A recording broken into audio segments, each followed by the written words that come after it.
Hello friends, आज हम chapter 6 lines and angles से एक्सरसाइज 6.2 का क्वेश्चन नंबर 4 और 5 करेंगे। कल हमने एक्सरसाइज 6.2 से 1, 2 और 3 क्वेश्चंस किए थे और आज हम 4 और 5 क्वेश्चन करने जा रहे हैं। तो देखते हैं हमारा फोर्थ क्वेश्चन क्या बोल रहे हैं। इन फिगर 6.26 ये वाला figure, if A B parallel to C D, A B parallel to C D, angle A P Q 50 degree, angle A P Q यानी ये वाला एंगल हमारा 50 डिग्री का है और angle P R D equal to 127 degree, angle P R D यानी ये वाला एंगल हमारा 127 डिग्री का है। तो फाइंड एक्स एंड वाई, तो हमें एक्स और वाई को फाइंड करना है। इस एंगल को फाइंड करना है, इस एंगल को फाइंड करना है, यानी हमें पी क्यू आर एंगल को फाइंड करना है और क्यू पी आर एंगल को फाइंड करना है। ठीक है, एक इस एंगल को और एक इस एंगल को। ठीक है, तो देखते हैं कैसे होगा। देखिए, आप पहले यहाँ पे नज़र मारिए, जो ये वाला एंगल है ये इस वाले एंगल के बराबर होगा, क्योंकि देखिए अगर ये जो ट्रायंगल है, ये पूरा ट्रायंगल तो दिया गया है, इसको आप अभी ट्रायंगल मत मानिए। आप पहले ये जो ये वाली जो साइड है, ये वाली जो साइड है, इसको आप अभी अपने मन से हटा दीजिए कि ये भी कोई यहाँ पर है। आप पहले इस वाले साइड पर फोकस कीजिए। यहाँ पर ये दो पैरेलल लाइंस हैं, इनके बीच में ये वाली जो लाइन है ये ट्रांसवर्सल है, उसमें ये और एक ये एंगल है जो अल्टरनेट इंटीरियर है। और मैंने इंट्रोडक्शन में क्या बताया था कि alternate interior angle always equal, वो हमेशा इक्वल होते हैं। देखिए ये 50 डिग्री और एक्स के बराबर है। यहाँ पे लिखेंगे एंगल ए पी क्यू। तो दोस्तों देखिए, जो हमारा एंगल ए पी क्यू है वो हमारे एंगल पी क्यू आर के बराबर है, यानी ये एंगल बराबर है, क्योंकि अल्टरनेट इंटीरियर एंगल है, वो असली बात है। तो यहाँ पे लिखेंगे angle A P Q is equal to angle P Q R. ठीक है, अब ये दोनों एंगल बराबर हैं, यानी x is equal to 50 degree. ठीक है, तो हमारी x की वैल्यू आ गई है जो कि है 50 डिग्री। ठीक है, अब हमें निकालनी है y की वैल्यू। तो आप यहाँ देखिए, ये जो पूरा एंगल है ये वाला, अभी आप इस लाइन पे भी फोकस कीजिए, इन दोनों ट्रांसफर पे आप अभी फोकस कीजिए कि जो ये पूरा जो एंगल है ये इस पूरे एंगल के बराबर है, 127 डिग्री के बराबर है, यानी इन दोनों का सम इसके बराबर है। ये पूरा एंगल इसके बराबर है, क्योंकि ये भी अल्टरनेट इंटीरियर एंगल है। सॉरी, यहाँ पर भी आपको लिखना है अल्टरनेट इंटीरियर एंगल। ठीक है, यहाँ पर आपको लिखना था, मैंने लिखा नहीं था, सॉरी।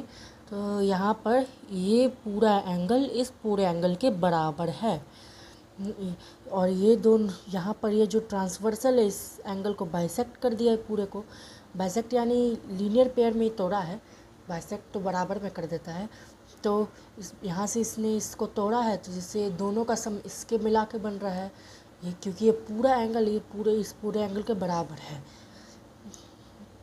तो देखिए, तो एंगल ए पी आर यानी ये वाला angle is equal to angle P R D, ये वाला एंगल। ठीक है, तो angle A P R is equal to angle P R D. क्यों? Alternate interior angle. ठीक है, तो देखिए एंगल ए पी आर हमारा कितना है, 50 degree plus Y is equal to 127 degree. अब इन दोनों का सम मिलेगा तभी तो इतना होगा। तो यहाँ पर 50 हमारा उधर चले जाएगा, तो y is equal to 127 minus 50। ठीक है, तो y की वैल्यू आ गई हमारी 77 डिग्री। ठीक है, तो हमारी x और y की वैल्यू निकल गई। तो x क्या है हमारा 50 डिग्री और y क्या है 77 डिग्री। ठीक है, तो चलिए नेक्स्ट क्वेश्चन, हमारे लास्ट 5th क्वेश्चन की ओर बढ़ते हैं।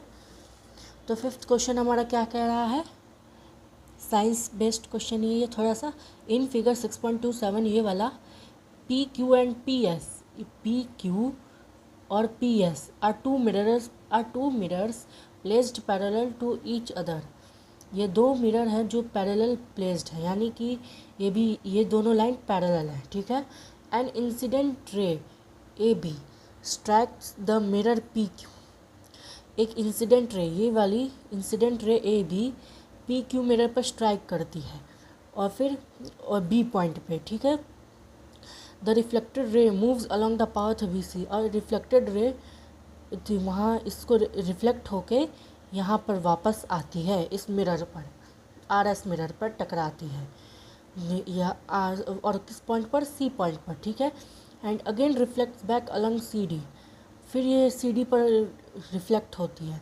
Prove that A B parallel to C D, तो हमें प्रूव करना है कि जो ए बी है ये सी डी के पैरेलल है या नहीं, ठीक है, हमें यही प्रूव करना है। तो देखिए इसमें आपको छोटी सी कंस्ट्रक्शन करनी होगी, तो चलिए बताते हैं कैसे। तो देखिए दोस्तों, आपको कुछ ऐसी कंस्ट्रक्शन करनी है। ये तो पहला पूरा दिया गया है, इसमें आपको तो एक नॉर्मल रे भी बनानी होगी। जो नॉर्मल रे होती है, आपने साइंस में 8 में पढ़ा ही होगा, एंगल ऑफ इंसिडेंस और एंगल ऑफ रिफ्लेक्शन का कॉन्सेप्ट, जिसमें नॉर्मल रे हमेशा 90 डिग्री पर लाइज करती है। तो देखिए ये हमने बना दिया। तो इसमें आपको यहाँ से सॉल्यूशन शुरू करना है। तो सबसे पहले लिखना है आपको construction.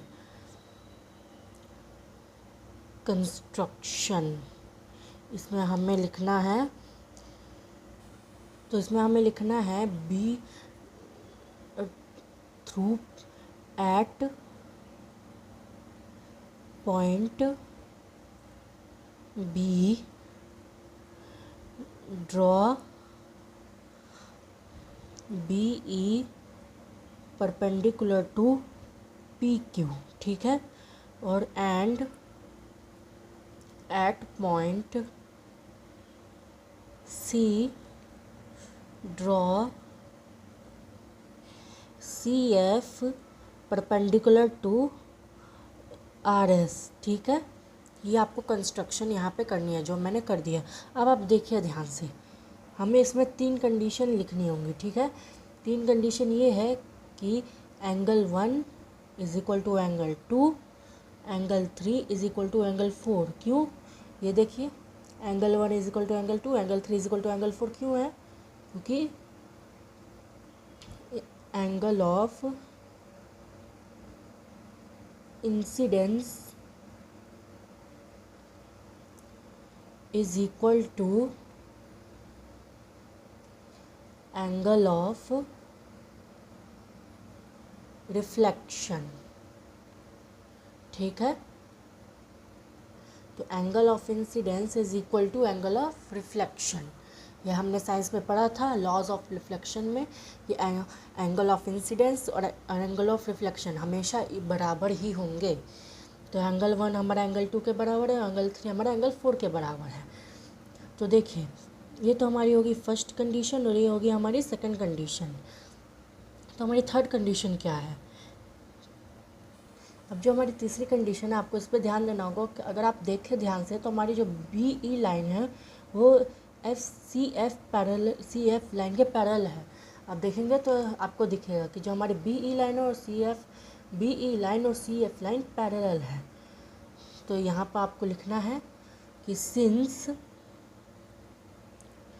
B E parallel to F C,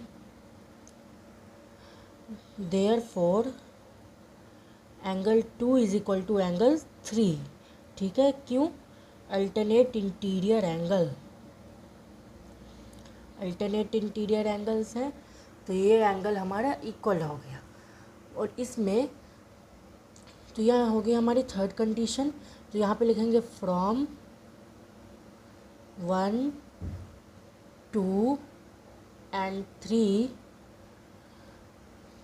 angle 1 is equal to angle 4। क्यों? तो ये देखिए, हमारा एंगल 1 एंगल 2 के भी बराबर है, एंगल 2 हमारा एंगल 3 के भी बराबर है। जब हमारा एंगल 1 और एंगल 2 के भी बराबर है और एंगल 2 हमारा एंगल 3 के भी बराबर है, यानी कि एंगल 1 हमारा एंगल 4 के भी बराबर हुआ। देखिए यहाँ पर angle 1 is equal to angle 2 और angle 2 is equal to angle 3 और angle 3 is equal to angle 4, means angle 2 is equal angle 1 is equal to angle 4, ठीक है। तो यही था इसमें। तो यहाँ पर angle 1 is equal to angle 4 हो गया। अब बाकी आपको करना है कि अब इन दोनों को 2 से मल्टीप्लाई कर दीजिए। तो यहाँ पे लिखेंगे 2 एंगल 1 इजिकल टू 2 एंगल 4। मैंने ऐसा क्यों किया अभी आपको पता चल जाएगा। यहाँ पे लिखेंगे ट्वाइस बोथ साइड्स, ठीक है, ट्वाइस बोथ साइड्स। फिर यहाँ पे 2 एंगल 1 क्या होता है, यहाँ एंगल 1 प्लस एंगल 1, तो ये हो जाएगा 2 एंगल 1, और 2 एंगल 4 प्लस एंगल 4, ठीक है, इज इक्वल यही।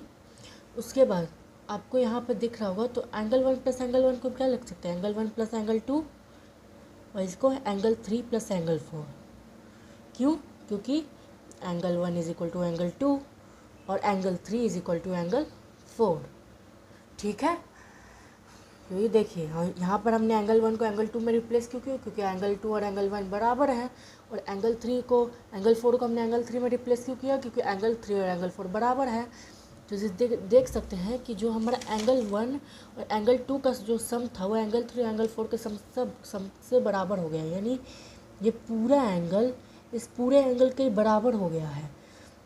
हमने इसको बराबर कर दिया, इसलिए हमने उसको ट्वाइस किया था, एंगल 1 और एंगल 4 को, इसलिए हमने इसको ट्वाइस किया था, इसी वजह से। और अगर ये वाला एंगल बराबर हो गया, तो आप देखें यहाँ पर ये जो लाइन जा रही है दोनों, इसमें जो ये ट्रांसवर्सल लाइन है, इसमें अल्टरनेट इंटीरियर एंगल बन रहे हैं, एक ये एंगल बन रहा है और एक एंगल अल्टरनेट इंटीरियर एंगल हो रहे हैं। यहाँ पर लिखेंगे these are